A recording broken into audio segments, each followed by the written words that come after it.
Hey, Bucky. So you introduce us now. Sorry, sorry. Oh my, what a way to start the show. Oh no, this was great. Hello to everyone. You just have heard Bucky giving me last second Yeah, that's right. commands, but it didn't work out, obviously.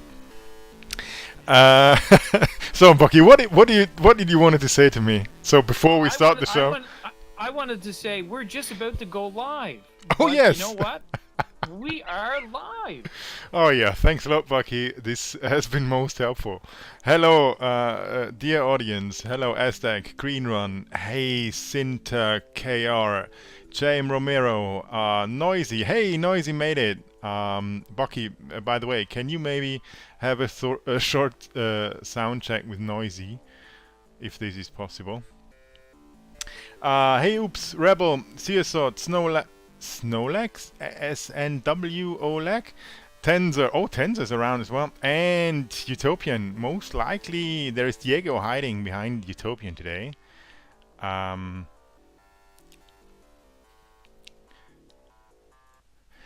so I'm just quitting this music now, and this tune, by the way, has been as well written and performed and I don't know, on the open source licenses by Bucky, who is now gone. Oh no, he's doing the sound check with Noisy. Then just told him or asked him to do so. So thanks a lot for showing up, all of you. It's gonna be a great show, and even SPM is here. I thought you were on vacations, my dear. But obviously you have multiple personalities and can split yourself into I don't know how many SPMs, so you can be anywhere you want to be at any time. There is one person I'm missing desperately. She's special, let's put it like this, and she's pink, and somehow she's not there. Um, I shouldn't ask her prior to the show if she can make it, because then she says to me, "Yeah, yeah, no problem," and then she's not in. Now I'm totally caught off guard, um, which is a bit bad actually, because without her the show is just I don't know how many percent worse. 99 or even 99.9. Well, she will show up for sure because she's moving right now. At least she's packing for the move. So maybe she got somehow caught up in a bookshelf or somehow strangled herself with I don't know some I don't know if I can say underwear now because she again would do it, yeah, she would, because I don't know if you have been around last week, but she pulled quite a stunt by promising nude pictures at the end of the show, um, which I don't know, she's not able to do it right now, because obviously she's not here. Um, No, no, no, no, no, don't stuff. Don't worry. Show's not crap, but she's quite important for this show. Nevertheless, we can start, and I'm sure she's going to turn up, and then we will just be uh, doing this totally normal. The highlights for this show, we have two great guests coming along. In the first hour, it's going to be Noisy. He already had a sound check, I think, with Bucky already. Um, and now he's coming up in, I don't know, let's say 20 to 25 minutes, talking about for sure Steam projects. I don't know if you know Steam projects. This was a database for all projects that somehow had to do uh, with Steam. And yeah, Diego is now. This is just what I wanted to come to.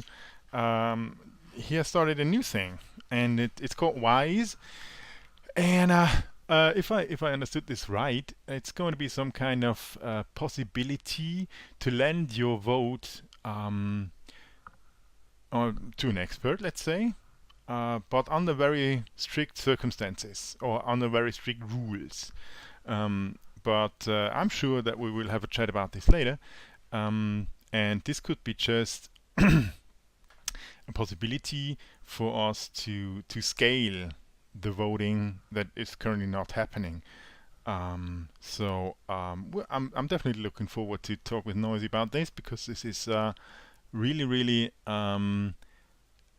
maybe a solution for a very, very right now existing problem that we are having on the blockchain. And the second guest, no less as important as Noisy is a group. It's not a single person, but it's a group of people, and they are called Sandbox. And Voronoi, I'm not super sure if I'm pronouncing this correctly, but Voronoi and Hansikhaus from Sandbox team are going to be online in the second half of the show. And I don't know if you know Sandbox, but they are calling themselves the incubators of creativity, or creatives and communities here on the Steam blockchain. And they have done a lot of things in the past, going out and talking about Steam in the public, in universities, and they have made art fairs and whatever. So I'm quite happy that they have made it possible to be here with us in the show. But most important, and this is what also already done stuff has hinted at, is this is an audience-driven show. It's not just me or just Ilana or just Bucky doing things.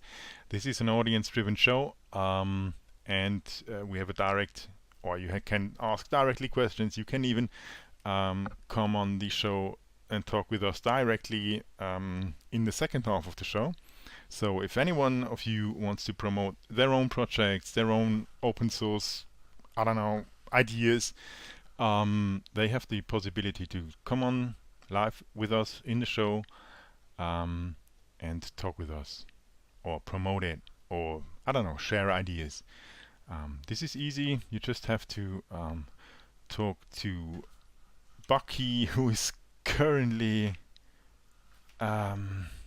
somehow missing.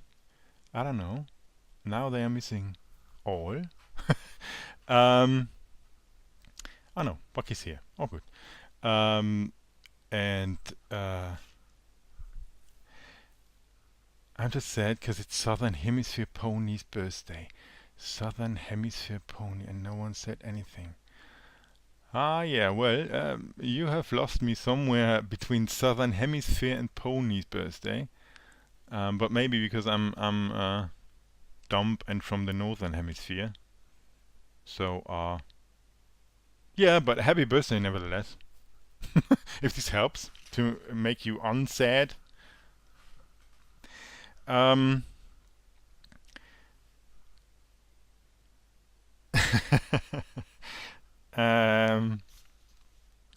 Yeah.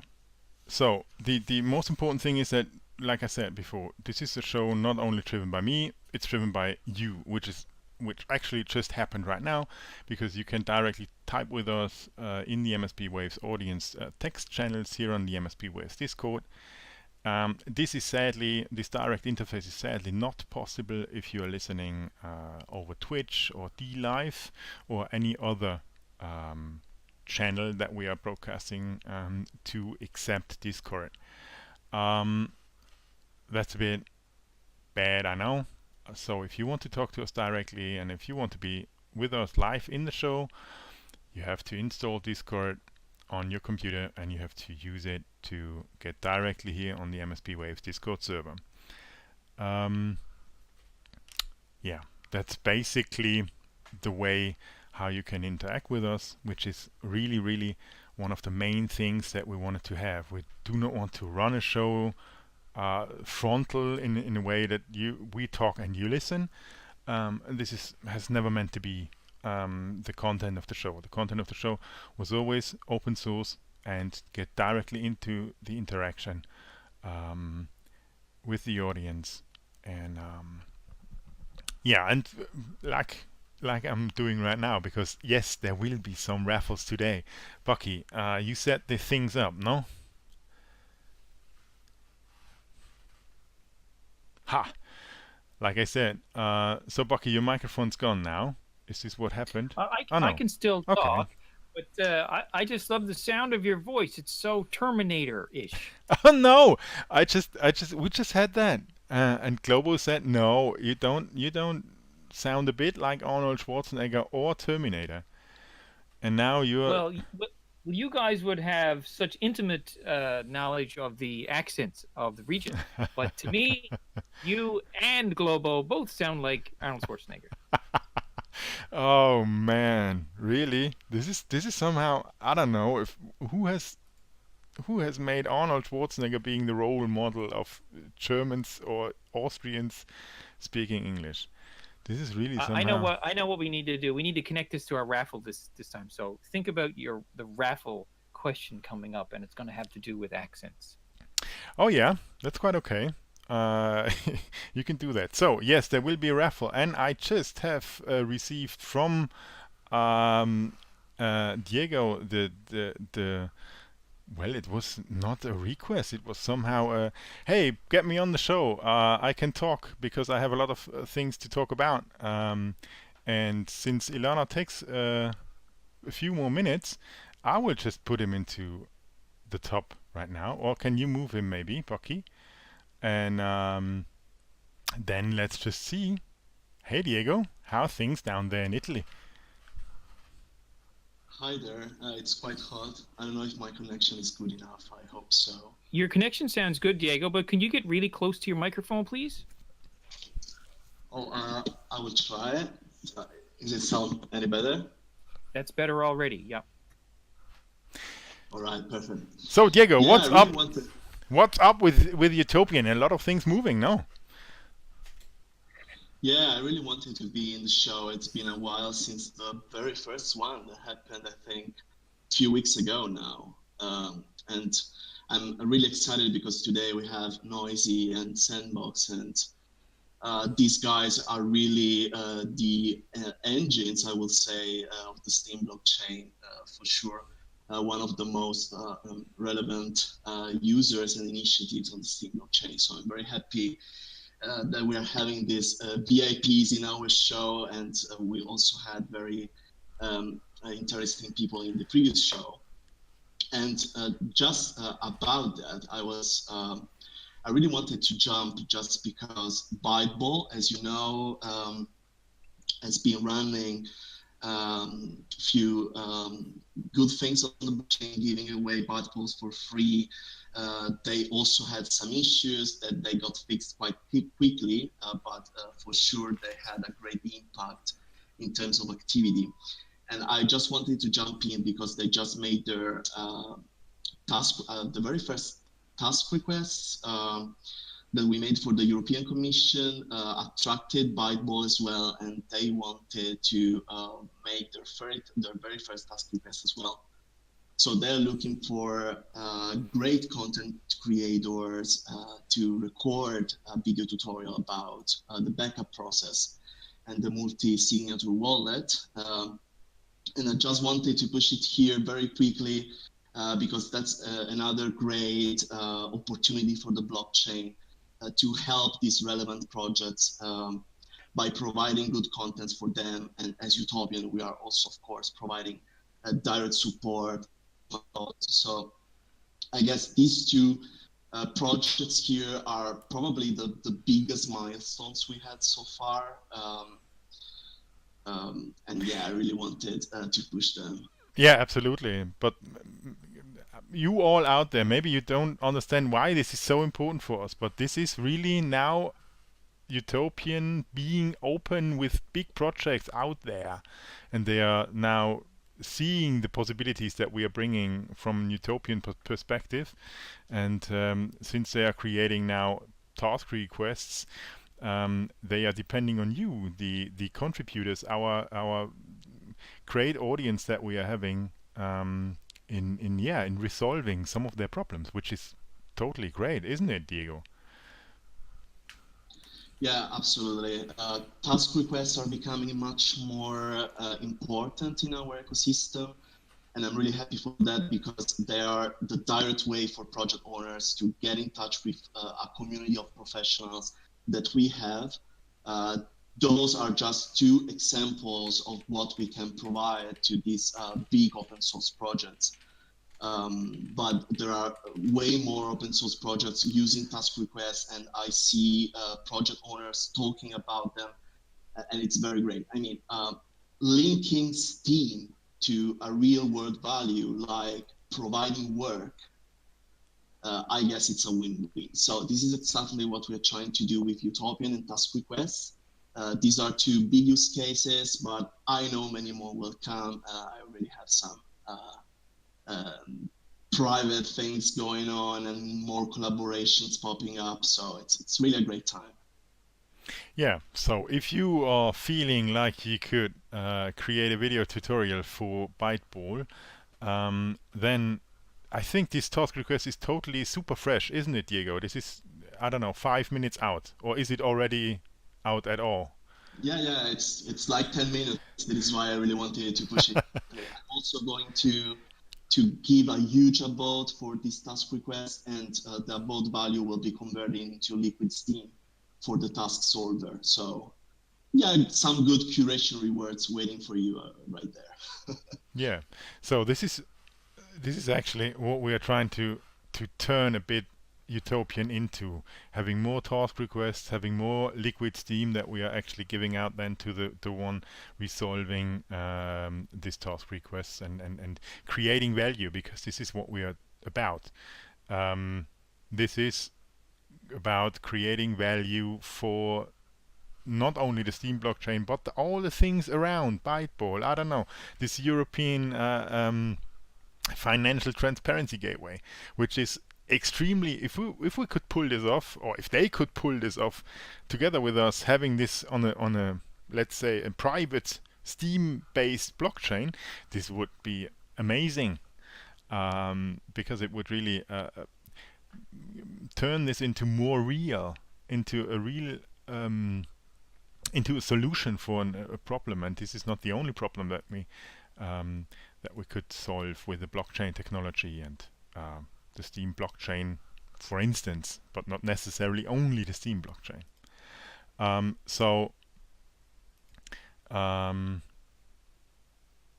Ron, this is not. No, it's for Globo. Oh, good. So Ilana is listening now to us on her car speakers. I don't know how you set this up. Maybe with a phone and then connecting this to the auxiliary input, and then this is for sure a strange setup that you're having there. And I never thought that we might come out of a car speakers, but there is always a first time, obviously. And I'm trying to sound less like Schwarzenegger. There is Globo now coming on live on air because he wanted to sound like Schwarzenegger as well. Maybe. Okay, so we're just moving the open source news to the second slot, or to a slot after. Diego, what is happening with Utopian? Where are we going apart from having more task requests? What is with the version 2 or the front end that should be coming along soon? Yeah, what we are experimenting right now with this manual process of managing task requests for project owners. It's going to be probably the biggest future we are going to have in Utopian V2, and it's going to be fully automated. So that's for sure one of the reasons why we're testing task requests so extensively recently. The Utopian version 2 is there, meaning that we have opened the private beta. We are inviting users bit by bit to the Utopian V2 beta. Right, it's open source, so everyone can already pull the code and start playing with it. What we have live right now, it's the entire contributions flow. It's the users profiles. It's the sorting and filtering projects, allowing projects to be listed in Utopian, and many other functionalities. It's being made with a new framework that I haven't seen quite a lot on Steam, that it's Quasar. It's based on Vue.js, so I think it's quite a new ecosystem that we are bringing to the Steam blockchain. we got already almost 70 beta testers, and we really wanted to start like with 5 for the very beginning. And so yeah, we were really surprised about the number of people interested into trying out the beta. Right now, we are privately testing that with some core members. Buckdurddle is going to be one of them. And it's going to be cool because, as you know, Buckdurddle is really full with videos, and he's going to record a live feedback of Utopian V2. So everyone will be able to see until the beta will be, of course, public for everyone. Very good. Do you have or is there some date floating around currently in your mind, or is it just it's done when it's done? Oh, well, that's a very hard question I know, to answer. therefore I gave you the opportunity Yeah. to say it's done when it's done, you know? Well, I really wish the public beta will be there in no longer than 2 months. And when I mean public beta, I mean everyone will be able to use the Utopian frontend and all the functionalities that we have promised so far. So right now, it's a very intense beta testing thing, plus many small details that we've been missing by coding a lot of main functionality. So we really want to touch every possible detail and go live with a final product that we can finally push to the world. So it's time for Utopian to stop loving her mother so much. So the Steam blockchain, we need to test ourselves outside, but we need to be ready for that. So I believe 2 months it's a realistic deadline for a public beta. Oh yeah, definitely. So and I can only agree. It's it the Steam blockchain is a very versatile blockchain. It's cool and it's running smoothly at least in the last few months. But for sure, as Utopian, we generally need to look beyond the Steam blockchain as a general, because this is not only what we can do. This is just parts where we come from. So I definitely agree. We need to broaden our view in order to expand the activity, and we are already doing that because Byteball and especially this European transparency gateway thing is definitely an improvement and a broadening of our business. On the other hand side, you have sorry for the coffin. Foundation and Utopian, we join. Has this already been published? Yeah, I think so. No. Yeah, absolutely it is, and I'm really excited for that because Foundation has many of the functionalities or similar functionalities we are bringing in Utopian as well. And I'm talking specifically about the possibility to load bounties, we could say, or to see it in the Foundation way to load a donation. So the liquid part of the process is very important, and Utopian will focus much more on that because we want to bring a new liquidity into the system. Foundation is already doing that, so it's a great opportunity to join what we can do for the open source movement with what Foundation can provide with the many great functionalities that they have. So I hope to see many open source projects going through Foundation, creating their projects over there and pushing the updates via Foundation and Utopian to get the best incentives that they can, because that's what we are here for. So trying to help these projects move forward, generate funds for them, and allowing them to get the exposure they deserve. Exactly. So if you don't know Foundation yet, Rebel just posted the link to the announcement that Foundation and Utopian are going to join forces to empower open source innovations.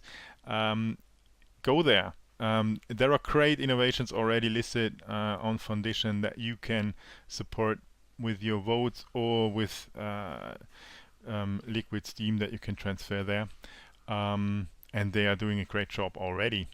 So this is not super beta. They are already there.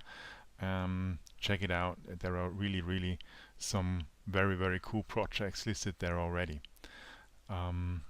Diego, anything else before I move on and talk to Noisy, or what's happening behind the scenes? How's Italy? Is everything booked? Is the stay going to happen? Yeah, absolutely. We finally got the villa. It was a bit late, but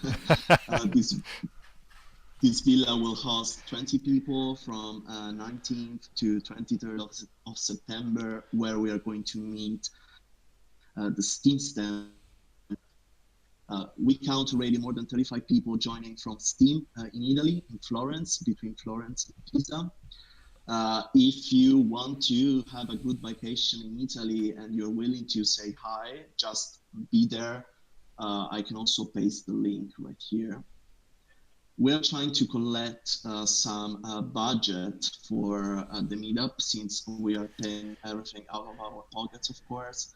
And we are running a foundation campaign just for that, of course. And so the Steam STEM community and Utopian are going to meet. They're trying to build the funds also to invite more people. So if you're willing to be in Italy, just get in touch with me on the Utopian Discord server or with Lemouth on the Steam STEM Discord server. And we will be happy to help you come to Italy and say hi. There is one backdraw, though. I think that I read something from Benjamin or from Lemouth that there is only 1 or 2 places left to go together with Steam STEM people into this Virgo Labs. I might be wrong, so if any one of you wants to join Steam STEM and Utopian IO going to Virgo Labs, please get in contact with Lemouth on, I don't know, the Steam STEM Discord or on Steam or wherever you can grab him, because places there are quite limited. And I think there was 1 or 2 places left, but I'm not super sure. So if you want to go there, please, before booking any tickets, talk to Lemouth. Yeah, absolutely. The Virgo Lab is probably one of the best things we're going to do there, but it's not the only thing. We'll visit Florence, we'll visit Pisa together, and we are going to run a mini hackathon in the Utopian Villa on 22, if I'm not wrong. So if you want to join the mini hackathon, that would be a prize. We're going to have a lot of fun. Oh, I'm definitely going to join, but well, I'm a bit rusty, but let's see what we can do. I still don't know the topic, though. When are you going to reveal that? Once we are down there? Well, no, I think I will think about it days before. Okay. So we are all happy to be there, and it's going to be just great. And if everything works out, then we are going to even have a radio show down from this villa, broadcasted into the world. But well, I don't want to promise too much. I have not seen the location. I don't even know how the internet connection is working like. But if it's working out, then we might have even a live show with all of us around, broadcasting live to you. Okay, Diego, was that it? It's been Yeah, thank you. it's been quite a lot of news. So thanks for you being around, because in the end there is a lot of things moving behind the scenes, and I think that this is quite important that we are always updating not only us amongst ourselves, but also our great contributors and the audience, what we currently are working on and how things are going to develop in the future. Because as you can see, I'm just leading over to another topic, because translations, yeah, it was always a pain to talk about translations back in the day in Utopian, because it has been a target of many accusations and a lot of things. But now it is back, and it's back big time, and it's back quality-wise big time. And it's even, if we're looking into the top of the Utopians that has just been published, I don't know, 50 minutes ago, it's number 1 again. Translations back being number 1 of the things that we are supporting, with 3,000 Steam units. and it's 72 reviews that we did, and 72 have been rewarded. So this is an amazing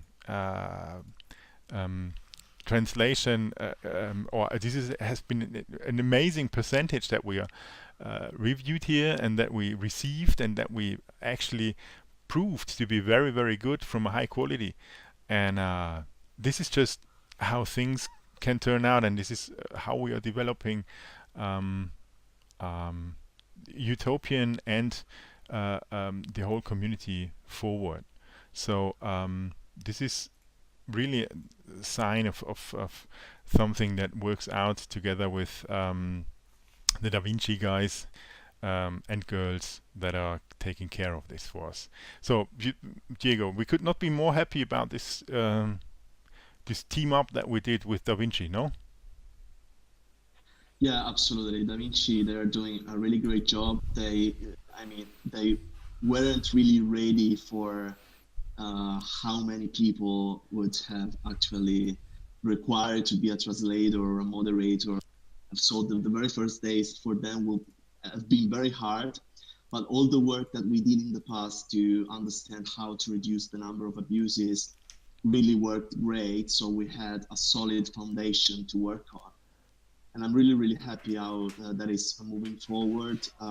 I'm closely talking with Sergi, the founder of Crowding, and we are constantly checking how to realize the long-awaited collaboration between Utopian and Crowding. We are having great feedbacks from great projects like iFixit and other relevant open source initiatives. So we are having a conference with the entire Da Vinci team quite soon. There are already a few dozens of people, I guess. So if you want to be there, I can give you the link to the Da Vinci Discord if you want to know how to participate to the translations effort. We will give you all the information to participate. Perfect. This is really something where a team up has worked out great, even better than we have maybe expected in the first place. And since we have just talked about the top of the pops in Utopian, let's just finish it as well. Development is on the second place with 1800 STUs that we supported here. And afterwards, where's graphics? Oh, graphics is yes, graphics is on third with 600 STUs, and the rest is quite yeah, around the 300 STUs. I heard now I cannot talk with well, I could talk with Diego about it, but it's actually it was a quite happy moment for Ilana, because there was some visibility contribution, but I did not look it up because I wanted to talk with her about it. But maybe we can do that later on, because visibility has been a category that is not well used that much, and now she had one contribution, or even two, I don't know, which is great for her personally, and I think this is for sure something that we will talk about later on. But now, Noisy, my dear, are you still around? Yes, I am. Oh, that's perfect. Hello. And you're Hello. and you're even quite loud. Wait, I'm just gonna adjust a little bit the microphone. No, don't do anything. I'm doing everything from me over here. So yeah, Okay, you do sound great. That's totally true. And I'm sorry because I don't know, Bucky. We have Noisy made us or gave us the opportunity to also have him casting or live casting video, but I think this somehow did not work out right, did it? No, we actually didn't work on video. Not this time. No, I know, but you said, "Hey, I could send you also video data. It would not be a problem for me." But I think that we have had a problem on our side. Well, at least I do, because I'm having one of the worst internet connections that you can think of.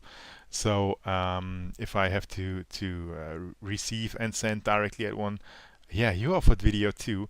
And Ilana, sooner or later we would definitely talk about how making things possible so that we can see you even while I don't know. Noisy. Let's get back to real business. So you started Steam projects, but this is not what we're talking about today, or is it? Because I like to let my guests choose if they have more than one project with what we are going to start. First of all, thank you for having me. Yes, I work on Steam projects. I'm very happy that this project is live. It's actually used by a lot of Steamians. Basically, my goal was to actually have some place so other communities, especially crypto communities, would have a possibility to realize how big our community is. There's no many other blockchains which can say that they have 400 different applications built on top of their blockchain, right? But we can say that, so that was the goal. But also true is that currently I'm a little bit more excited about a different project, which is called Wise. And I think Wise, I really hope can change how Steam work in general. I think it's we want to do something big. I'm not sure whether this will work, but we just need to test it. Yeah, I already read a bit about it, just to be, at least halfway able to talk with you about it. I pre-inform myself normally. And thanks a lot, Diego, for the link. I was just searching it by myself. So it's about having the opportunity to delegate your voting power to someone else, no? Yes, but I still try to work out what is the best way to describe Wise. Because whenever people say delegate, they immediately think about Steam power delegation. And this is not what I'm talking about. This is completely different. So let me just give you an example, okay? So I have a friend, which is a student of medicine. He's great, great guy. I trust him. But as I said, he knows a lot about medicine, about biology. At the same time, I know almost nothing about medicine, biology. So whenever my friend sends me a link and says, Noisy, take a look on this article. It's great. It's about this new research and so on. Could you please support it because it's really, really great. Whenever such a situation happens, I actually do not use a lot of brain power to think whether it's worth to support or not, because I know that I got a request from an expert in this field, in the field of medicine, right? So what I do, I basically vote.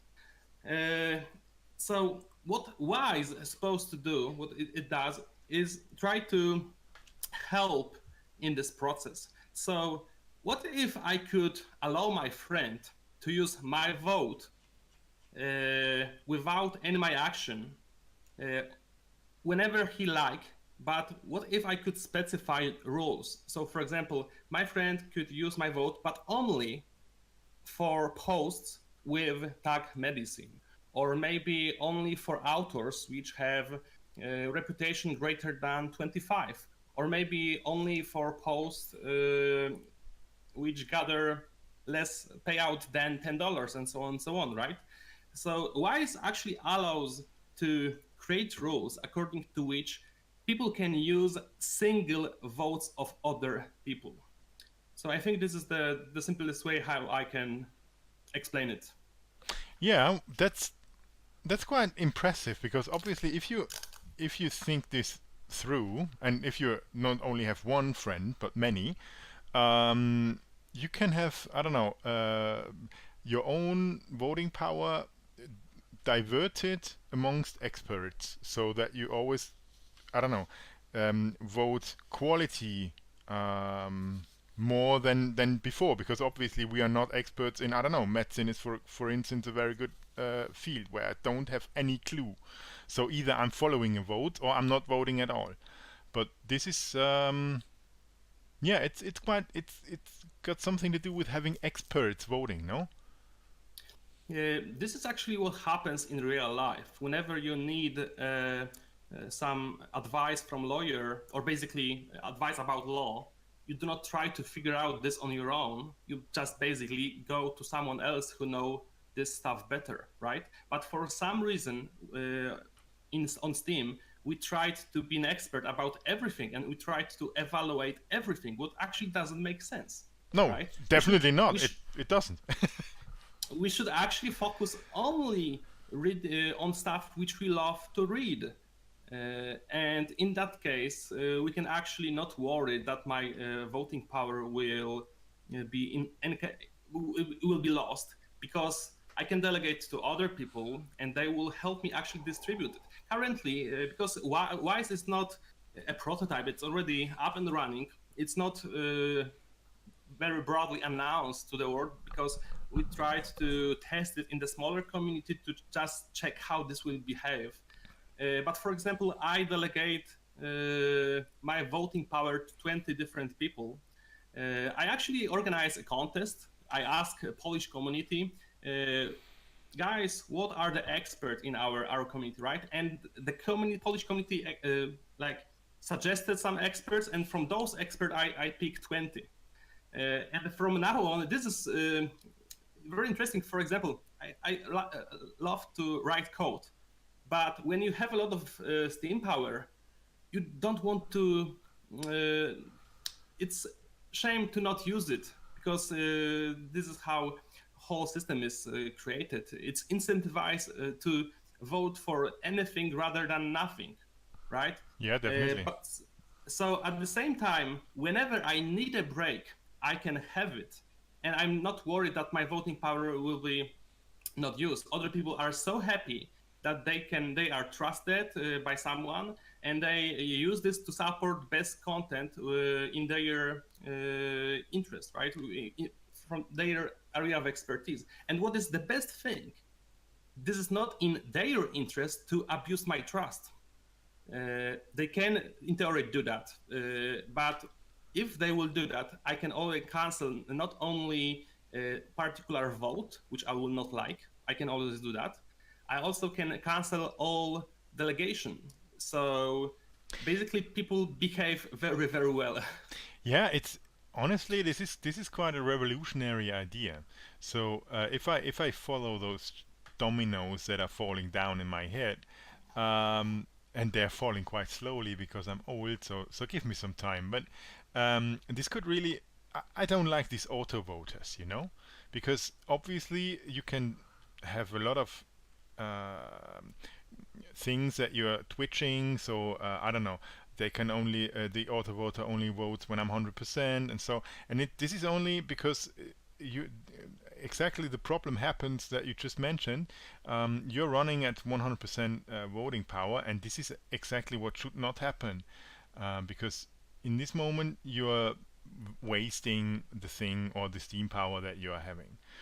But on the other hand side, having auto voters just voting, I don't know, upon tags and people is not making sense, because it's not about quality. This is just about people that are writing, and they can write shit or good things or bad things. You never know when you're using an auto voter. Therefore, I never had one. But having people casting the vote, experts in their field, is making a lot of sense to me, actually. Exactly. The comparison to any kind of automating tools, some auto voters, should be made, but the difference is that in WISE, every decision is made by human. So at the end of the day, actually, it's not only made by human, because we use Steam blockchain as a I can say communication channel. So it's 100% transparent, and everyone can know. For example, if my friend used my vote, Steam blockchain knows that he made a decision about this vote. So there is always proof who actually made a decision. So this is not only information, that also people need to be responsible for their action. When you set up an auto vote, auto voter, who is responsible, right?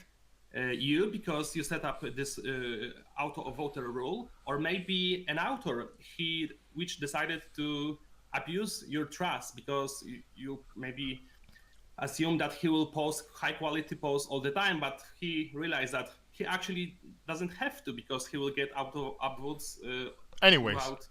Anyways, right? Yeah. Just if you post, I don't know, 2 sentences. Exactly. So in that case, we always know who made the decision about vote, and not only that, because a person which make a decision, for example, in that case, my friend, which knows about medicine, he can actually choose, for example, also voting power, which he want to use, maybe 100% vote, maybe 2%. Actually, I can limit this, right? For example, I can allow him only to use maybe only 10% of my voting power, and so on and so on. And what is really, really interesting, this works also with flagging, of course. So if he would be afraid to flag anything with his own vote or account, basically he can use account of someone with greater reputation, with more Steam power. So this can actually encourage flagging. In my opinion, this is also an interesting topic. Absolutely. So it's and it's already up and running. So Yes. So how can we get into that? Basically, because I need to say that I already know how to not do a startup. I already bankrupt one a few years ago, and there was one thing which I learned, that basically the most important thing is to first run an MVP version, so minimal viable product. Yeah. So we did exactly that, and currently it's not quite easy to set up Wise. So, for example, if I would like to set up a rule for you, so you could upvote some Steam post about this show, so this would be super easy for you to use my vote. But currently, it requires some command line skills to actually set up Wise daemon, because there is some kind of automation which is required there. But we decided to, so it can be used. Maybe I will post a couple of links. Everything is open source, of course. So we keep everything in our GitHub organization, Noisy Witness. Where I should, maybe I put it here. I will send you this on a personal channel. Yeah, thanks a lot. And I can code, by the way, so I may be able to so do. I think all Utopian communities should be able to actually set up this. So basically, what you can do, you can set up a Wise daemon, and you can do that just by using npm, downloading a package, set up rules with JSON file, and just start a daemon. And from now on, this daemon listen for requests from people to which you delegated any kind of rules, any kind of vote with rules, right? And there are a lot of different rules which actually can be extended and provided by other people as well. Well, actually, I will test this as soon as possible, and I will try to find people and experts in the German community for different things, and will try to give them voting rights for my account. Yeah, this is really a very, very good opportunity also to have more expert votings and less automation, because I think that automation is a good thing. Generally, it's to automatize things is normally quite okay and good, but the voting thing is not good, because then you just lose you lose quality, you lose the direct contact. In our case, voting is crucial. It's the most important thing in Steam. Basically, lately I spent a lot of time trying to compare Bitcoin and Steam, because there's so many similarities. For example, people starting complaining that it's more and more difficult to earn money, it's like in Bitcoin, difficulty is rising, right? For example, this is one similarity.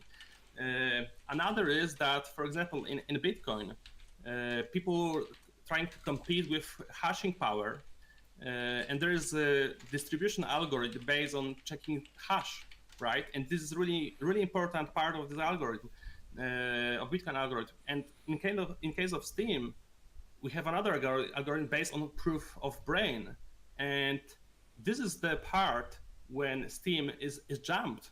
We have a problem with scalability. We cannot evaluate good content properly from basically for a long time, right? So we actually have a scalability problem, despite the fact that we can have millions of transactions, but we cannot distribute those rewards very well. So, and funny thing is that like in Bitcoin, some people say, this is also some kind of discussion there, that in Bitcoin, Lightning Network can be a solution. So basically, second layer built on top of Bitcoin, right? And it happens that Wise is actually built as a protocol, because this is just a simple language designed by us, thanks to which people can communicate using Steam blockchain. Because actually, under the hood, we are using simple custom JSONs with specified rules. But the beauty of it is that this protocol can be very easily adopted by actually any website, any wallet, any tool. For example, already Studkev, author of Steam Plus extension, actually said that he will try to integrate Wise protocol into own extension. So people will be able to use Wise just from Steemit. I hope later, maybe someday, this will be integrated directly into other interfaces as well. Which would make totally sense, because then it would be super easy. And the easiness of use is also something that is also very important. On the other hand side, this is totally amazing, and the opportunities that this is opening up, because obviously you don't need to delegate Steam power, but you can delegate voting rights, which is much easier, as I understood. Just correct me if I'm wrong, but this is much easier also to revoke if something is going wrong with the delegation of voting power. No? Exactly. Basically, for example, let's compare this one more time to normal traditional Steam power delegation. So if you delegate Steam power to someone else, and this person will abuse your trust and, for example, start to upvote some strange stuff, what you can do? Actually, not much. You cannot cancel those upvotes. You just can counteract, so maybe some kind of flagging and so on and so on. But this will be the harm was already done. And in case of Wise, you actually can revoke all that votes, and you can cancel whole delegation. And also, you do not have to wait 7 days to regain this power, because you are constantly under control. Yeah, so this is perfect. It's faster, it's more reliable. You have direct control, and you're not losing anything, because the 7 days getting things back, it's logical if you're looking at the way this power is really delegated on a technical level. But on the other hand side, it's just things that are, it's gone these 7 days, and this is not happening when you're just delegating the voting right. This is totally cool, Noisy. I will definitely look into it later after the show. But you just said Noisy Witness. Do you also have a witness node running? Yes, our witness is called noisy.witness, but it's also true that we are going to rename it. So actually, it's not possible to rename it, so we'll need to create another one. Because right now we are in the process of merge with another witness or witness candidate. So we will have, actually we already have, we just prepare some material to announce everything, but we already have, we have a team of 7 people currently. Some people working on Wise, some people are working on Steam projects, and there are also other projects which I will announce more. Basically, more information will be posted from my account, personal account, Noisy. So it Mhm. doesn't make sense to make an advertisement for voting for your witness right now because you need to change names. This is what I understood. I think it will not be bad to support us in the meantime. Definitely. So how noisy minus witness, or how is the name?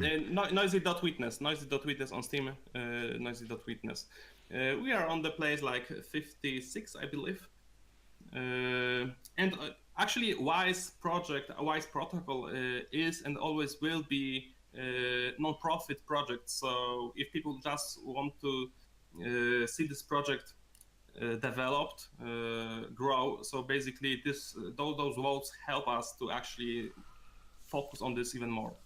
No, definitely, and therefore I was asking because you have mentioned this in a by sentence, and I just heard and I thought, oh, he's obviously got a witness too. So guys and ladies out there on our Steam blockchain, if you are listening to this, please take into account taking one of your 30 witness votes that you are having with your account and vote for noisy.witness.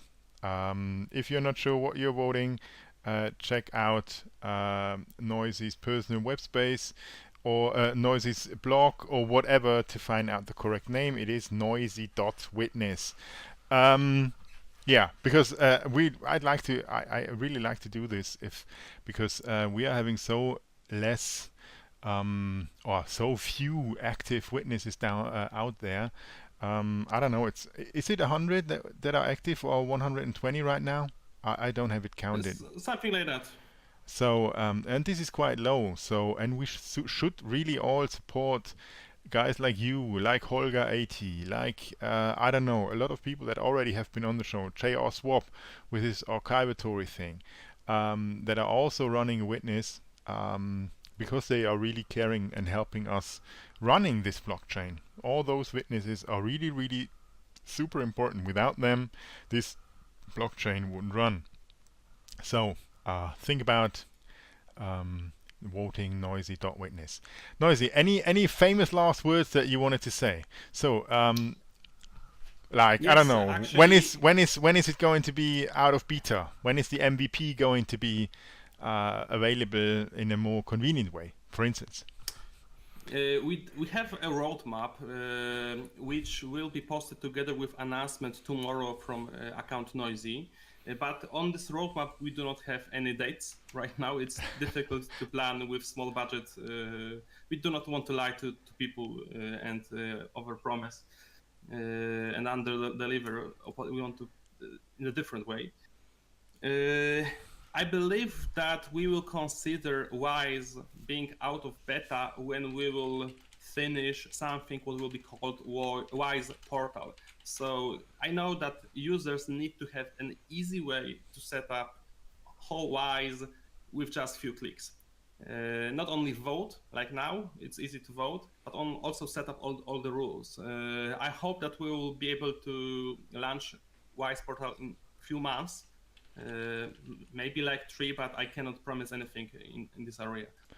No, sure, and it was not meant super, because you have obviously been in a startup. Let's not make plans that we cannot hold.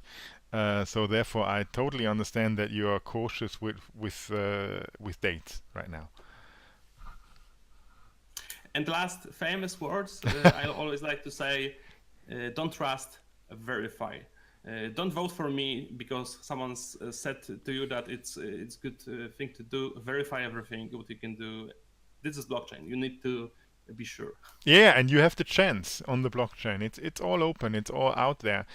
Just gather the information, verify, and then cast votes. And this is for the witness vote as well as for any normal vote. Yes. Thanks a lot for you being around, Noisy. This was a really, really an amazing interview, and I think this is an opportunity for us all. So you are going to post an update tomorrow, you said? Yes. So probably in the evening. Okay, so let's all look out the announcements tomorrow from Noisy about Wise project, and I would be really happy if I can get it to work, so that some of you out there can cast votes in my name, expert votes, which obviously I would not be able to do. Thanks a lot, Noisy, for being here. Thank you too as well. That was a really big pleasure for me. For me as well. By the way, Noisy, last questions. Are you going to be on Steamfest 3? That is actually, this is perfect for us, whole Polish community, because I'm from Poland. I know. Therefore, I'm asking. Yeah, so of course, I will be in whole Steamfest. I already reserved those days. I already recorded a video to encourage Polish community. I told some a little bit about how it looked like a year ago. Unfortunately, I wasn't be able to be in the first Steamfest, but second was so great that I know that I have to be on the third. Yeah, perfect. So Noisy is going to be on Steamfest 3. If you want to meet him live in person, this is one opportunity. And for sure, he's just as nice talking directly as he has been on the radio show. And let's see, Noisy. Maybe I'm there as well. I'm still trying to figure out if it's possible or not. But anyways, thanks a lot, and have a good evening. Thank you. In the meantime, while I was talking with Noisy, my pink-haired, I don't know if you can say sidekick, because obviously she's no sidekick. And I am not a sidekick. How dare you call me a sidekick? Hey, Lana. Oh my. Hey, yeah, but Hi. I was just asking myself, actually, how should I don't know, you're no sidekick, and I knew instantly. Disturbance. Yeah. Annoyance. Mess. General source of Yeah. random information. Chaos. Cat So voices. how things down in Israel? Obviously, you have been quite late. Yes, I am so profoundly sorry. I had to take apart and move a closet because I'm moving this week, and it's hectic and Oh, you're hellish moving this and- week to new apartment or what? Yes, in 2 days. The truck's coming on Friday, and it's terrible and hectic, and so yeah, I had to take apart a closet. And then the closet, it was bigger than me, and it took longer than I thought it would. Hence the very, very serious latitude, for which I again apologize. I'll make it up to you next week, hopefully with a video feed. Yeah, don't worry, it's all cool. Like I have You written. forgive me. Yeah, for sure. I didn't even. I just hated you for very, very small amount of time, and then Aw. I was back loving you. Oh, good. Yeah, this is how we are, we Germans. This is how we are working. Legit. Hmm. Legit. You only hate me for a short time. Okay, I can do that. I can do that. Okay. No, it's all good. I'm happy that you. Good cooperating. You're cooperating with my horrible, horrible humor. I love it. I have news for you. Do you want to hear some news? Mm. This. Sorry, I'm first- drinking water. Yeah, definitely.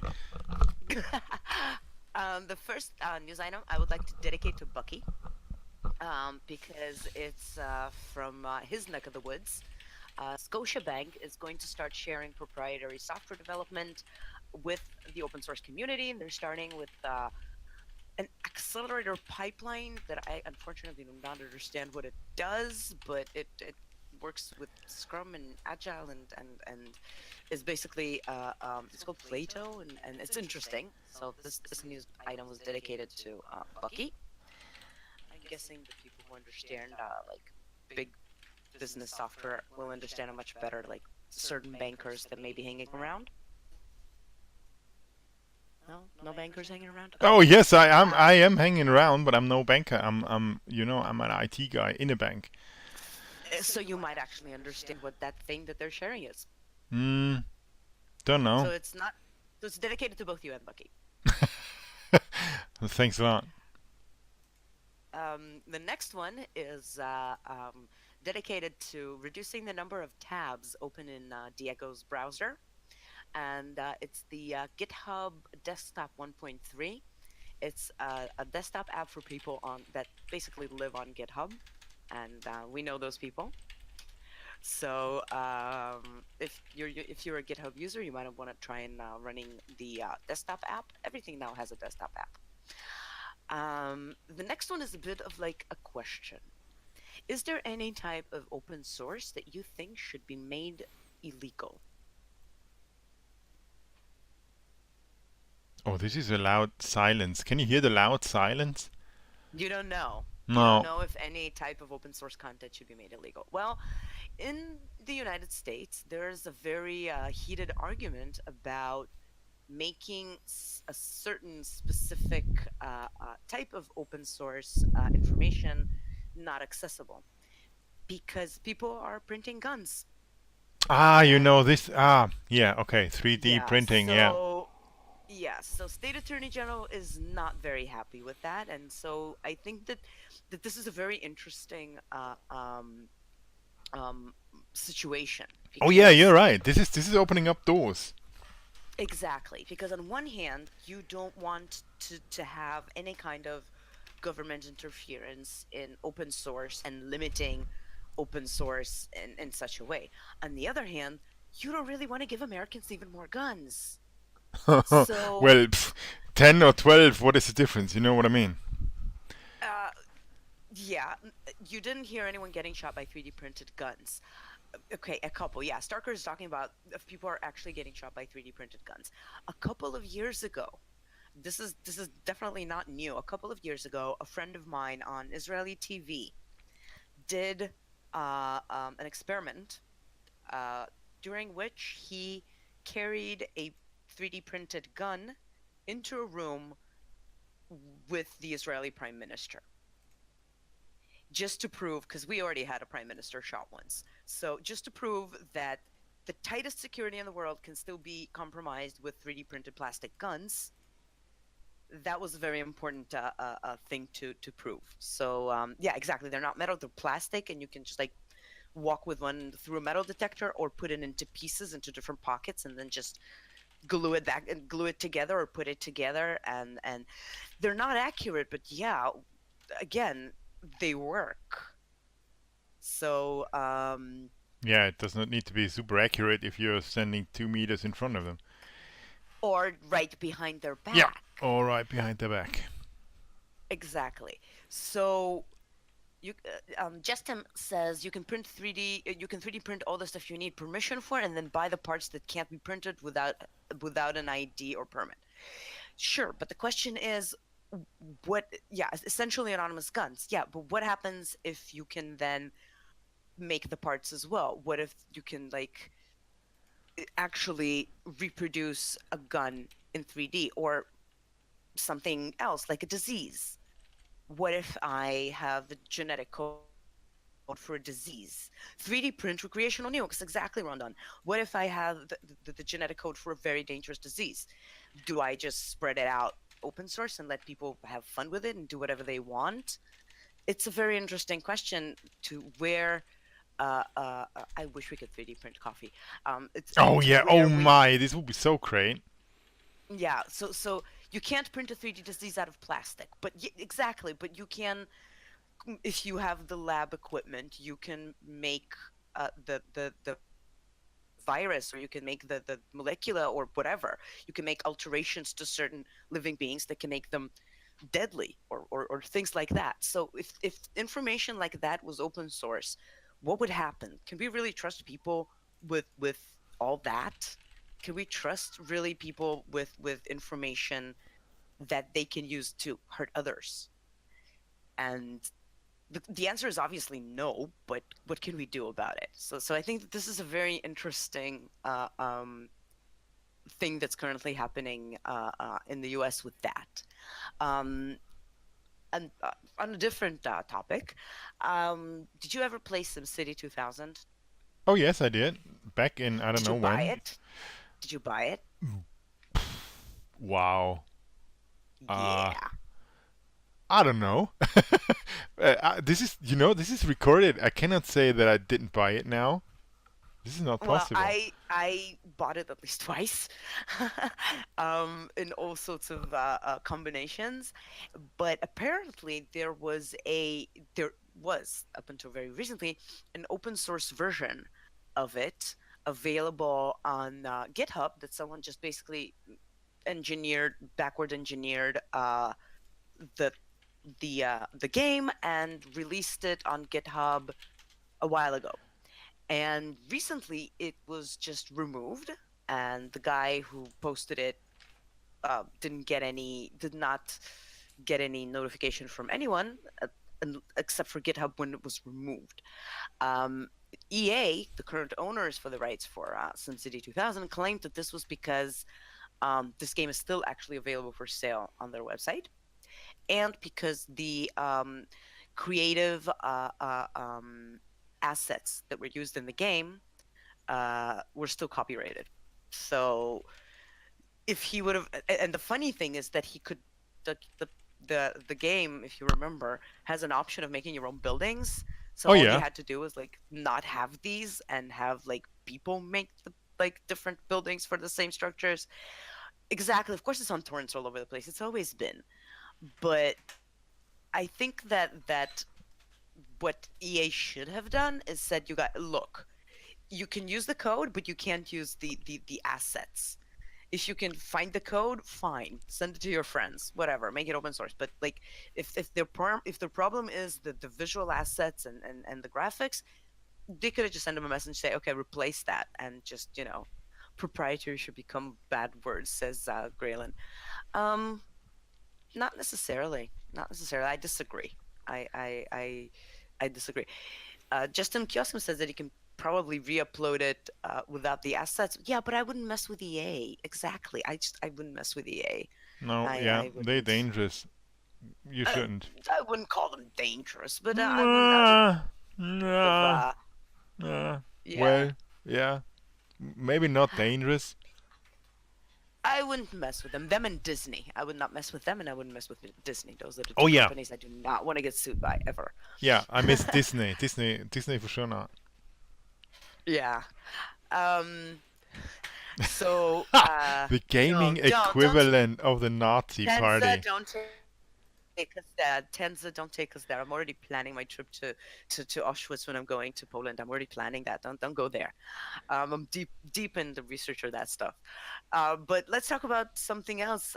One of Diego's favorite services in the world, I think, is Uber. So I think that Diego, as such an avid user of Uber, is going to be happy to hear that they're considering moving to open source maps instead of Google Maps. So open source is everywhere, and now it's also going to be on Uber when you order it. That's amazing. That's really cool. I read this already. They're considering it. We don't know for sure yet, but I think it's interesting. Oh, really, Noisy? They did? I didn't know that. Oh, well, that explains it.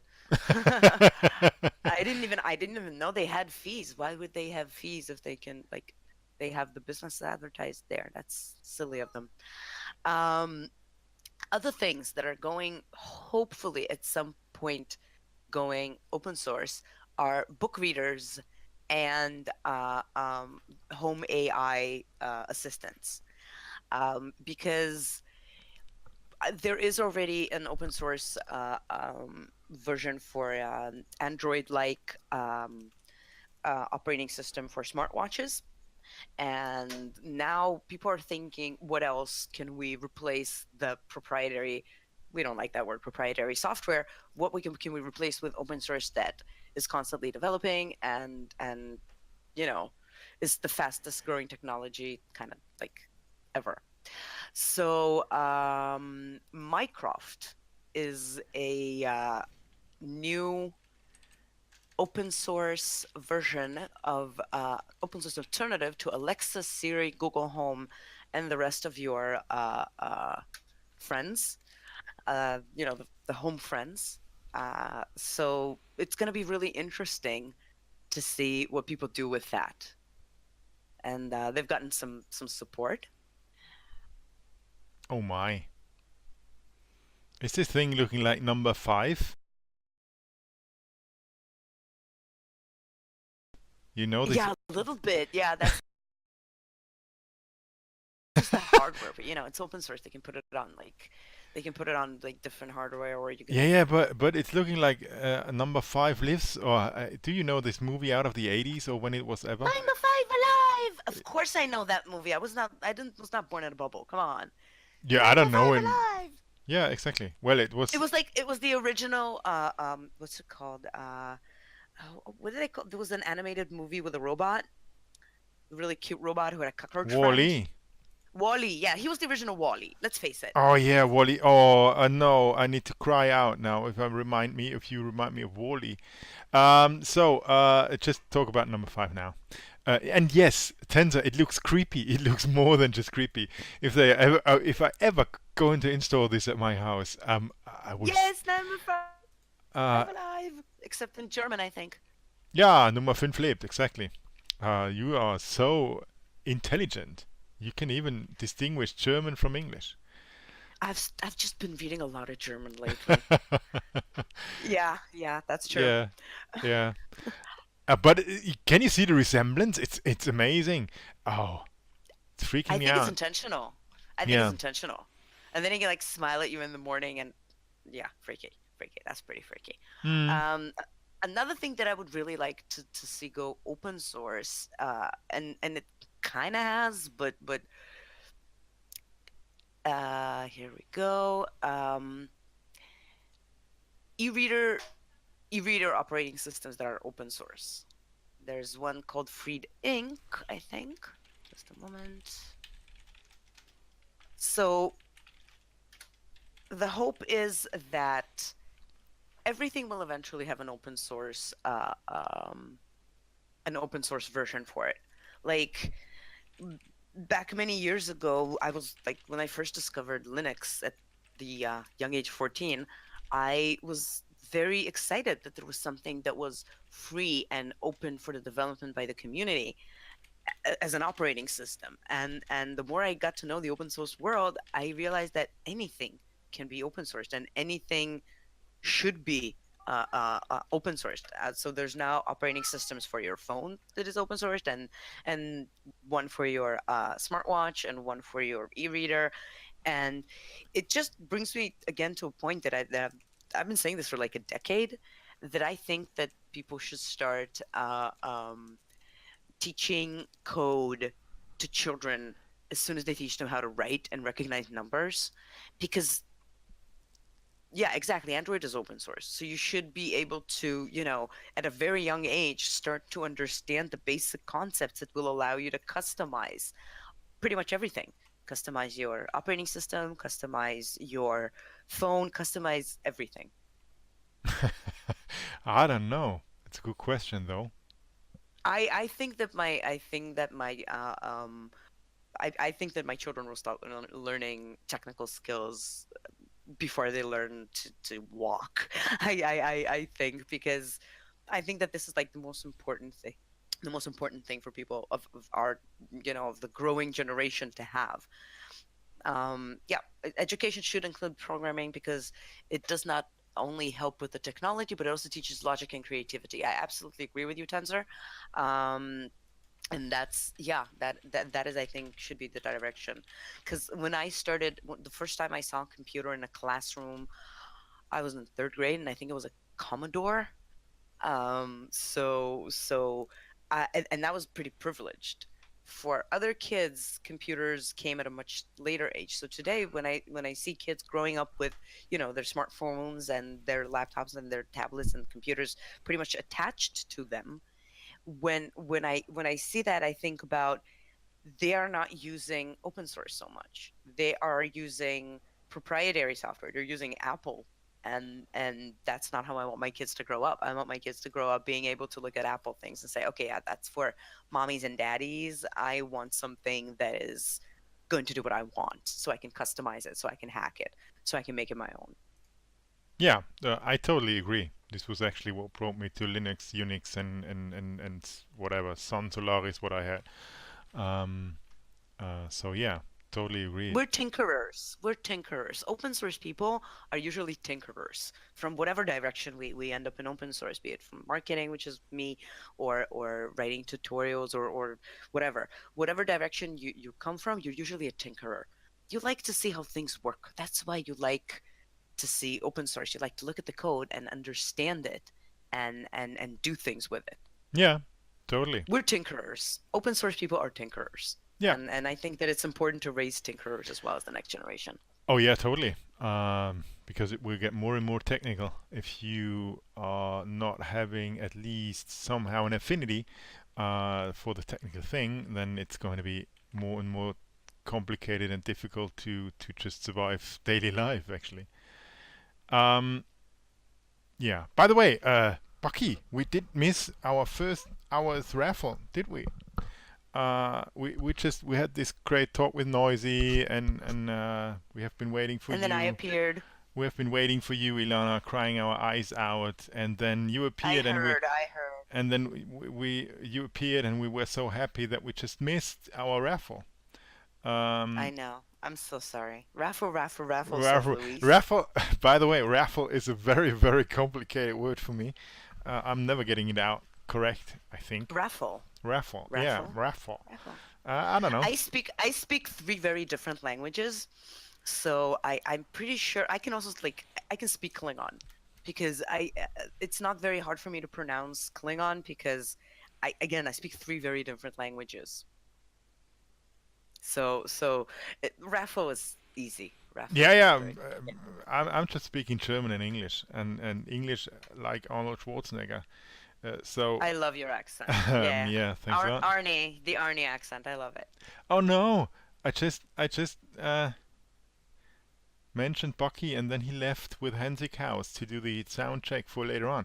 Yeah, which is also very, very good. So Bucky is now sound checking our next guest, which is Hensik House and maybe even Voronoi, I don't know how to pronounce that name, from Sandbox team.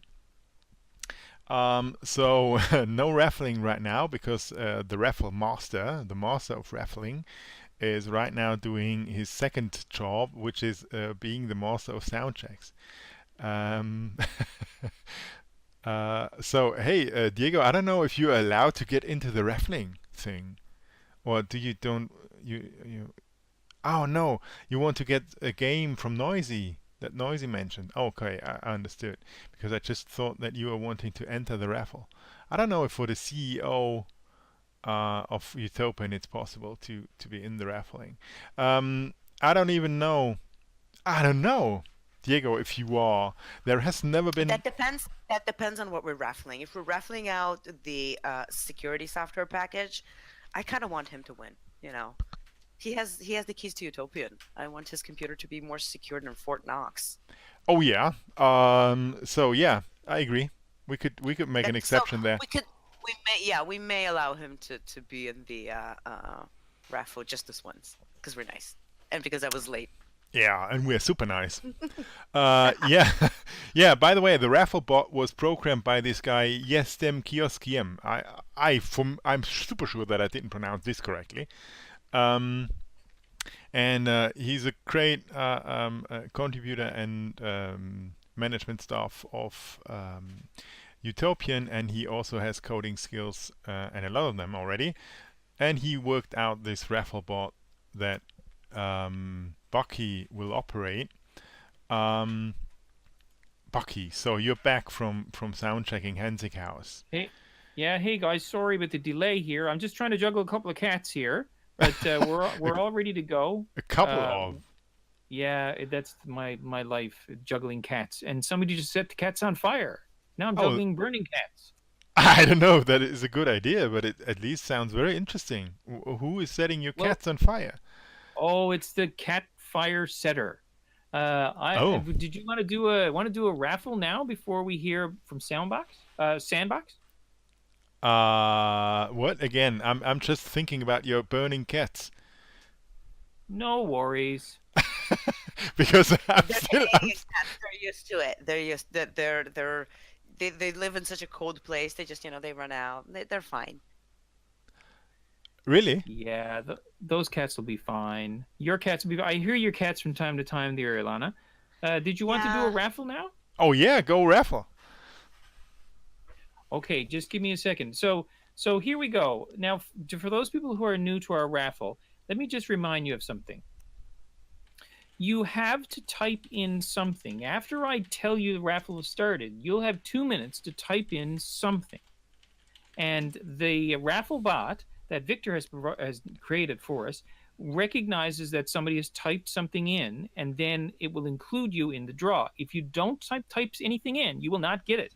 And for those people listening on Twitch and those people who are listening on D Live, you should come to the PAL Discord and come in, and you can take part in this raffle. So we're doing 2 raffles today for video games.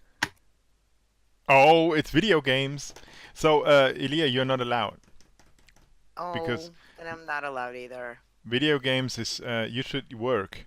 You know, CEOs and Exactly, yeah. marketing apes are not allowed. Yes. Uh, That's an inside joke because I did some PR work this week, and I call it PR monkey work because you just basically take a press release and you shove it anywhere you can on the internet that will let you shove it, and it's just a lot of copy pasting. So I call it PR monkey work. So after I was done doing it, I actually uploaded a selfie of myself with a banana to the Utopian Slack, which is where I'm annoying when I'm not here. No, it was this time. It was not annoying. Maybe I can find this somewhere. It was on the Slack, wasn't it? Oh my god! I hope the Slack ate it up. It didn't. But I don't know if I can put it like this. Ah, no, I cannot. Ah, this is bad. It's so bad. I have to fix it, don't I? As always. Yes, you do. But now since I shown halfway that I can maybe find it, this gives you a perfect excuse to do it yourself. And there you go, Ilana with a banana. And this even rhymes. Indeed. Oh gosh. It's uploading. I'm sorry, I just. Very big. Oh no, don't do that. Please, don't. You know, don't talk about big things uploading and, It was 4.4 megabytes, you guys. Oh, I did. Well, then I'm unlinking it. Wait. I don't know what you're talking about. Guys. Okay, are we gonna do a raffle? Because we got people from Sandbox who are ready to rock and roll as well. Yeah, go for raffling. So here we go. I'm going to load the raffle now in a sec, but you guys have to type something in or you won't be included. Are you kidding me? The raffle's not working. Hang on a second. Ron, are you Ron? If Ron is listening, Ron, the raffle, it's not working. I don't know. It's your part, Victor. He demands more secret chats. Did bot. I didn't say that. No, not your fault. I didn't say that. Oh my. Oh yeah, it's offline. Oh my. Oh no. Well, Ron, if you have anything, yeah. Oh. There she is. Huh.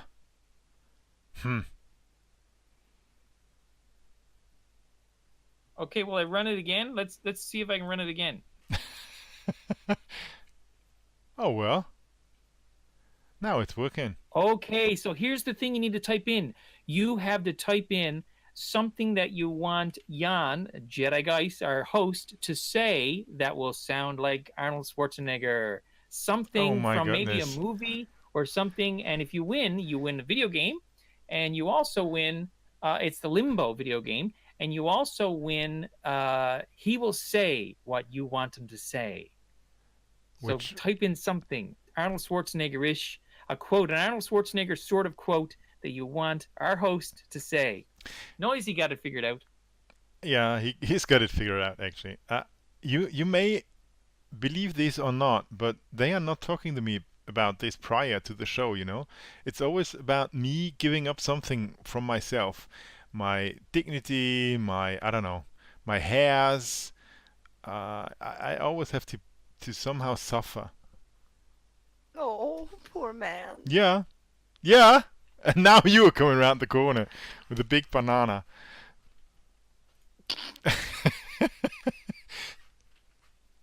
Please say bodybuilding is much. No, I cannot read it out loud because I already said it. But yes, more or less, I think you got. Ilana, I won't say No, that. Diego, we can only do that after we switch, after I get my video feed going. Otherwise, it's not really. Yeah. Yeah, it's not. It's not. I'm quite dressed up actually, and so. I am too, surprisingly enough, because I just like walked in, threw the things on the floor around me, and just like sat down, put on the headset. It's like, pink party's time is here. Yeah, what up? Yeah. So. Oh, that's quite an original one. Yes, Tim Kioskiam. What? I need your. Yeah. Well, I cannot read it out loud. OSPRS. Ah, you the porn radio show. I never. Is there something like that? A porn radio show? This is not working, is it? Wait, Raj won. What did Raj asked? What did Oh Raj ask? yeah, Raj won. Hey, wait. This is the me Woohoo! drumming on my table, not too loud. And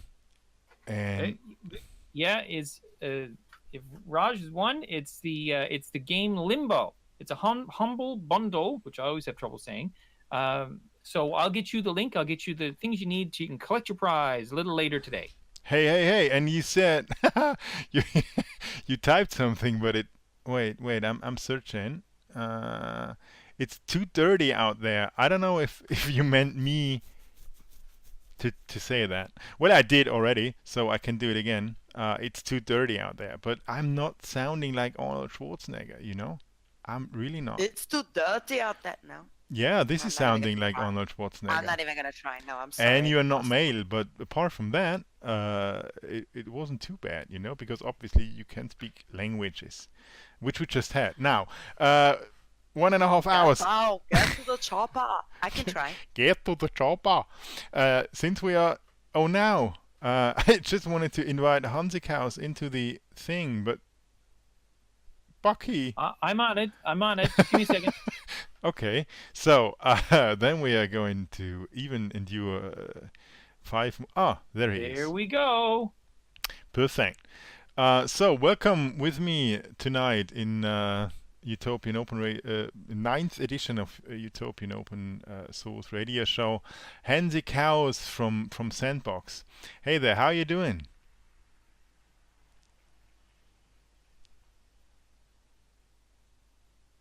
Oh, I shouldn't get less excited than Ron. Bucky, is there something Yeah, wrong I'm not on my sure. side? No, I don't think so. We tested a few minutes ago and we had sound fine. Hansikhaus, are you hearing?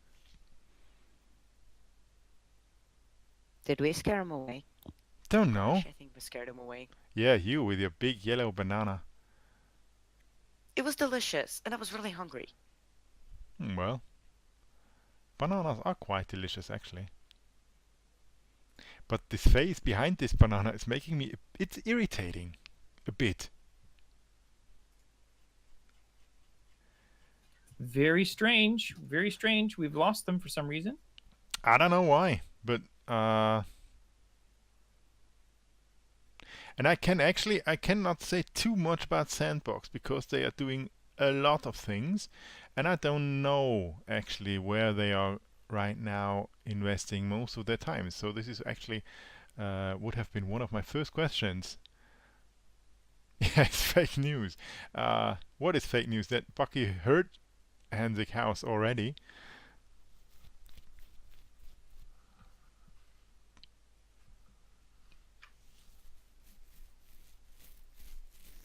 Yeah, this was the latest thing that I read as well, Diego, about this exhibition that in New York City.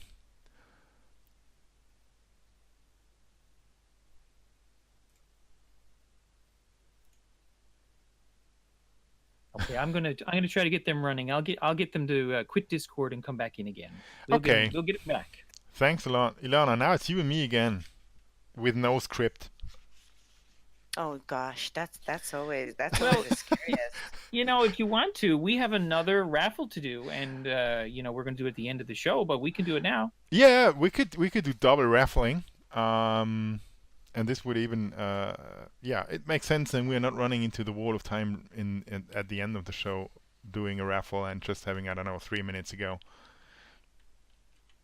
Well, staying with our theme of having our host say something really cool, we know that our illustrious news bringer, Texlot, speaks many languages, and she speaks them very colorfully. So, here's what's going to be for this. Quantum F-bombs, you guys. Quantum F-bombs. Now you have to, well, no F-bombs in this one, but you have to tell us what you want Texlot to say. In order to be included in this raffle, you need to type in what you want her to say. There we go. Hopefully that raffle is going to fire off. It doesn't, not really. Maybe you need to do it It's two not times. looking.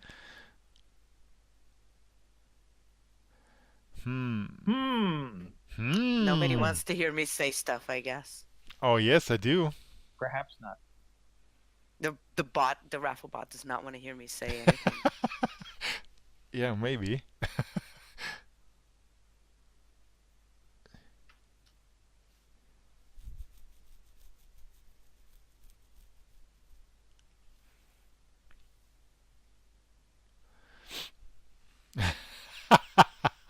You're too early, Diego. You're too early. The bot is not firing up.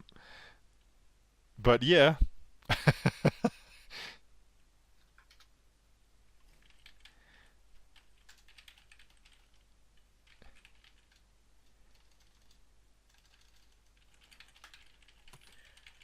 What's a busu, Tenzor? Not sure what's up with the bot. It seems like it says it's passed on. It's a dead bot. It's gone. Oh, so no, we need to. I don't know how we can do that now. Can we have some? It's not pining for the fjords. Oh, no. Look at it! Look at it! Oh, It's firing a started. bunch There of you times. go. I thought it was pining for the fjords. It was just resting. But look at the plumage. So now, please type in what you want Ilana to say. It can be something like, I don't know, I love bananas and I'm a monkey, or or I love Ilir so much. That's possible as well. So I'm just following around. I love air conditioning. Yeah, that she really does. I think. Because she's teasing me about the fantastic air conditioning that obviously exists in Israel and the non-existing one in Germany. Oh yeah, S4M. Okay, while we're waiting now, we have our friends in from Sandbox. Can we try some audio again? Oh yes. You guys hear us? Hey, Hansi Cows, how are things? Oh, Hey, wonderful. all Okay. right. Okay, sorry guys. Oh, so now you're in. We're just doing this raffle thingy quite quickly. It's Okay, counting. yeah, no it's, worries. no, and we're super happy that it's working right now. Yeah, the show goes on. Bucky, just I don't know how many minutes is it working? 2 minutes. Okay. So I just have made a short introduction of you. I don't know if you have listened in or not, if you have been able to hear me. You have been doing a lot of things. You call yourself incubators of creatives and communities on Steam blockchain. So how is this all working out? Now you have an exhibition in New York City. This is correct, or you're helping?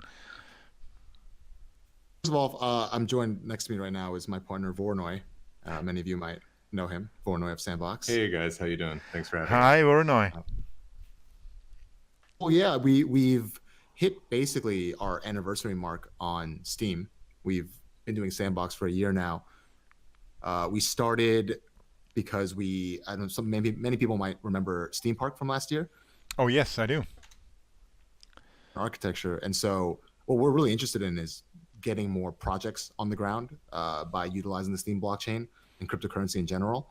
And what we've been basically doing, and we just started our second cohort for the incubator, we are trying to basically accelerate people through a program of learning about Steem, learning about the tools, and getting projects off the ground. Some are community projects, some are creative projects. And the exhibition we just opened, the Crypto Renaissance, all the projects of our first cohort last spring and what we've been able to do with them. And in addition to that, the show itself that's open in Brooklyn, it's free and open to the public. And part of our ambition behind that was to really get a local buzz going and within Brooklyn and New York as a whole to learn more about the Steem blockchain and see examples of projects that people are really working on. And we've seen a lot of these conferences in New York, especially during Blockchain Week and throughout the summer, but they're all so expensive and they're really hard to get to. So we wanted to do kind of a grassroots campaign to see if we could get some buzz going around Steem, but also the really amazing projects that people are doing on it. Yeah, well, if I would be living closer to New York City, I would definitely come by and visit. But sadly, there is a big pond in between us. Nevertheless, this is not the only thing that you have been doing. There are a lot of people writing for Sandbox, no? Or writing with. Can you hear us? I'll cut out a little bit. Well, you're absolutely right. We're kind of expanding what we've been doing. We are helping other people contribute to us, produce content with us. We also started the Creative Crypto magazine. We've been using that as a vehicle to reach out to more people and get more creative energy into the Steem ecosystem. Yeah, because I think there are creatives can contact you about becoming part of Sandbox. Is that true? Because I'm quite far away. I'm obviously a developer, so maybe creative as well, but not in that sense creative. But how can creatives reach out to maybe become part of Sandbox? Every few months, we open kind of a new window for people to basically propose projects that they need support on, or if they're an artist, they want support on their work.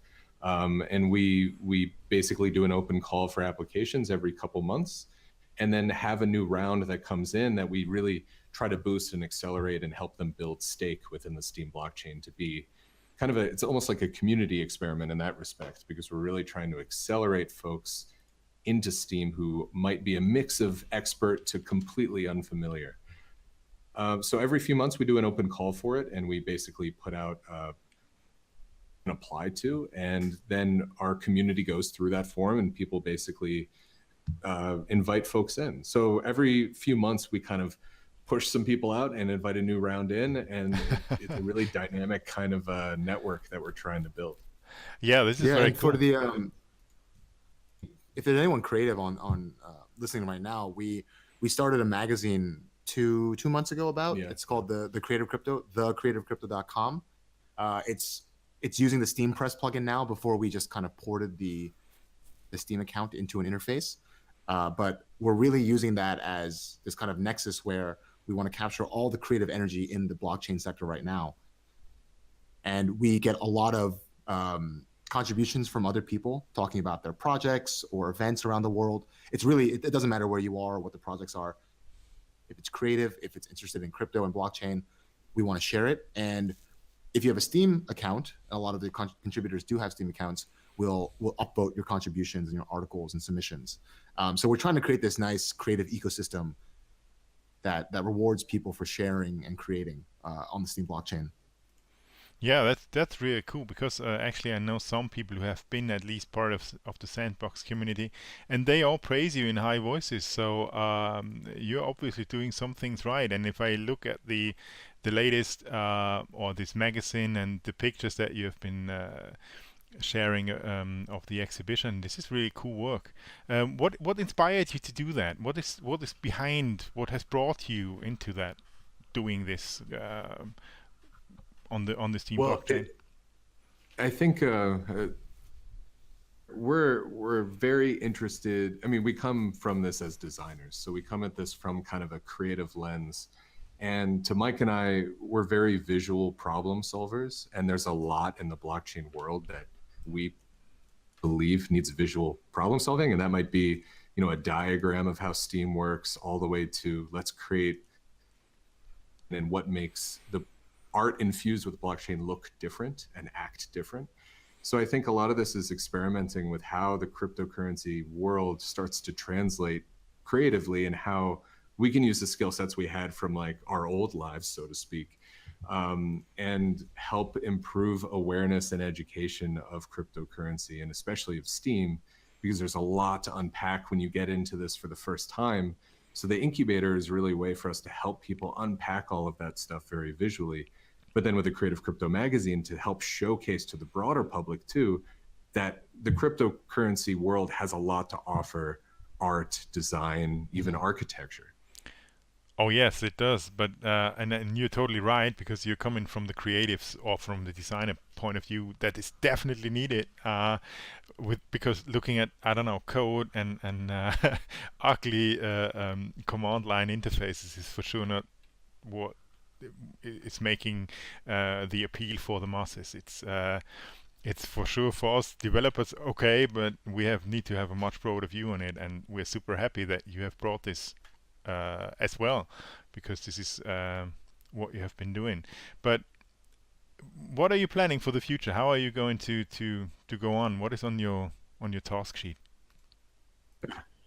Well, a quick thing too, especially with Sandbox, we, in addition to kind of like making, you know, sense of things through diagrams and making things look appealing, part of the benefit of Sandbox is you get developers collaborating with artists, and you get, you know, writers collaborating with musicians.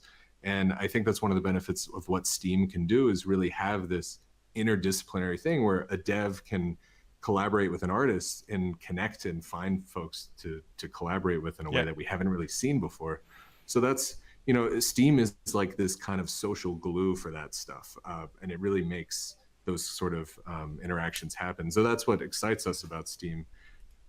I think looking ahead, we want to, we're designers. We really want to be able to push the currency world into the physical realm of things too. We want to do more Steam parks.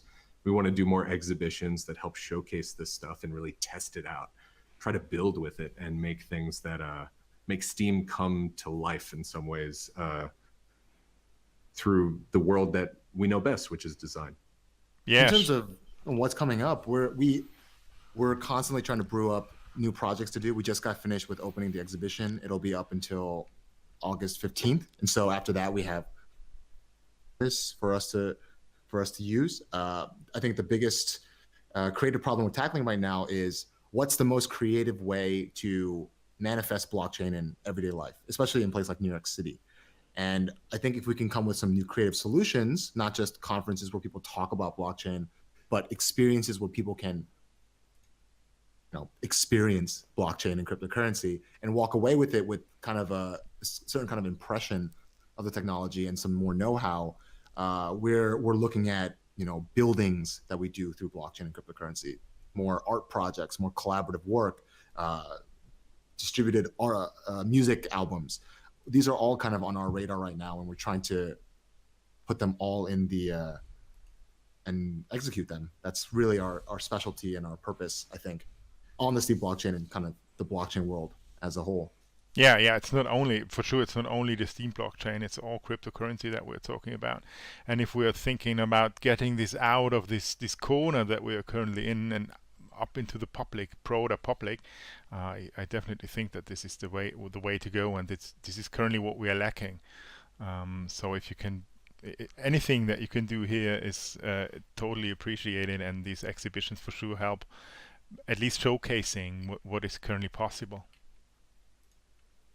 Yeah, a lot of our activities are more discussion based. We like to kind of speculate what the future is going to look like with blockchain. We think it's really going to revolutionize the same way we had the Bauhaus movement in the art world with Walter Gropius. Yeah. They took the technology of the time in the early 20th century and they applied that to the Beaux-Arts. And so we moved from doing things like watercolors and marble sculptures to doing machinated art and kind of assembly line art. And collaborating Exactly. within different people with different crafts and different kind of experiences, we're able to come together and build something together, even like the house of the Bauhaus. So. Yeah, and those were the faces that really drew the general public's imagination and got them involved in these new, very complex technologies.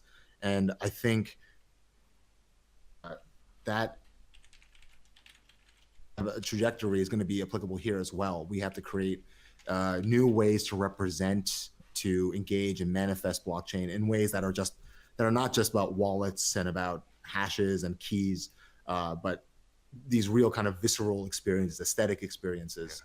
We have a question here that's how can Utopian help you help the community? Mm-hmm.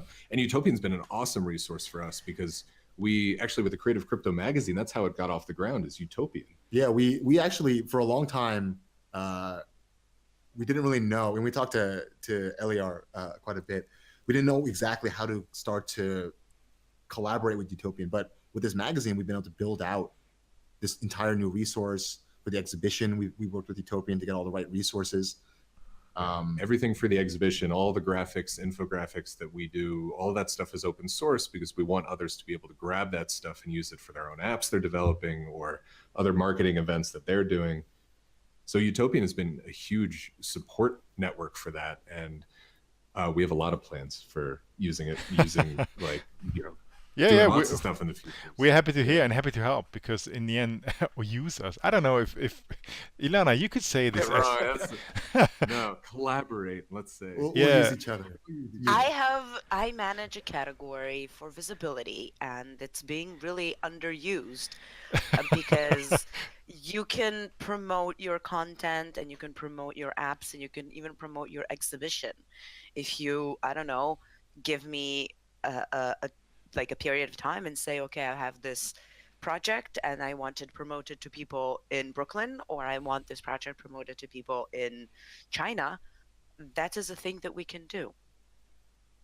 Awesome. I didn't know if we knew about that. Yeah, I don't think we knew about that. That's awesome. Good to know. That is why I say use me. I manage this. Yeah, that but is what I do. This is what Ilana does actually, and she's I'm underused. I don't know if I should say that like this, but I'm only useful. Yes, that's me. One of the things that I do is manage the visibility category, and I think that this magazine is beautiful and more people should read it. And I think that since we have the community that can do this and you have the very awesome content to bring people to see, we should totally chat about that. Absolutely. We're constantly, I mean, the magazine is still in kind of its infancy, and we're still trying to figure out, we don't want to do the same stuff, that magazines have always done. We're not just trying to follow what Vogue has done or what BuzzFeed has done. And we really also want to use the magazine as a way to showcase what's happening in the Steam ecosystem.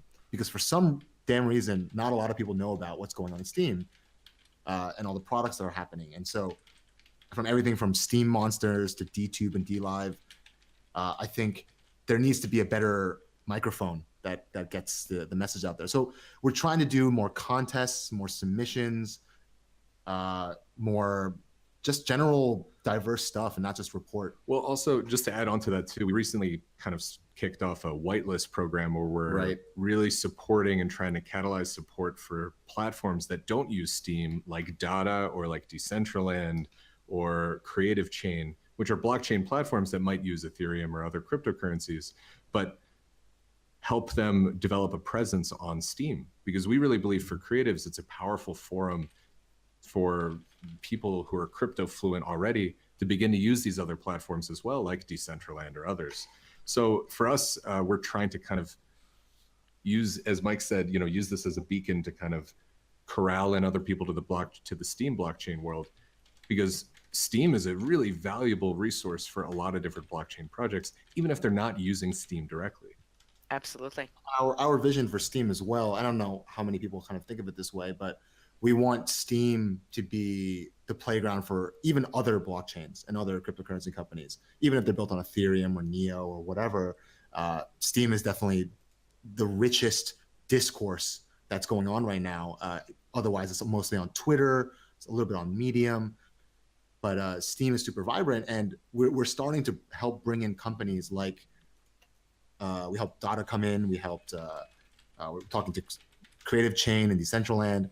So we want more of these companies to come in, and we want to incentivize that as well with upvotes and sharing and things like that. Bucky owns land on Decent. I'm so Yeah. We ever got one of those pixels.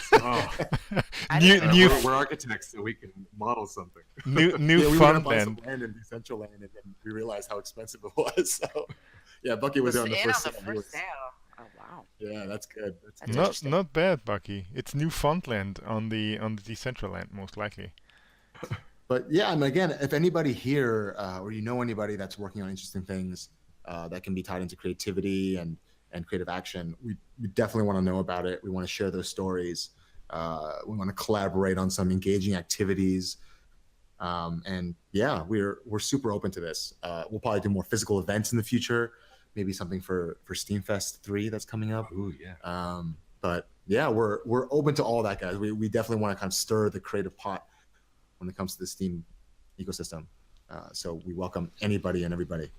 So and yeah, we as Utopian can help you promote that outside the blockchain, Twitter, Facebook, paid ad campaigns, wherever they need to be. That's kind of what we do. yeah. You guys have been amazing. Yeah, you guys have been great, and you guys are really fostering in a huge amount of collaborative work on Steam, and it's been very exciting to be in the Discord and kind of learn more from you guys. So we obviously have a lot more to learn because we only scratched the surface, I guess. But thank you. That's great. Yeah, thank you, basically, because actually you are doing other stuff, but it's as much helpful than the things that we are doing, because in the end we are following or we are sharing the same goal, which is getting this blockchain to the place where it belongs, at least from my point of view.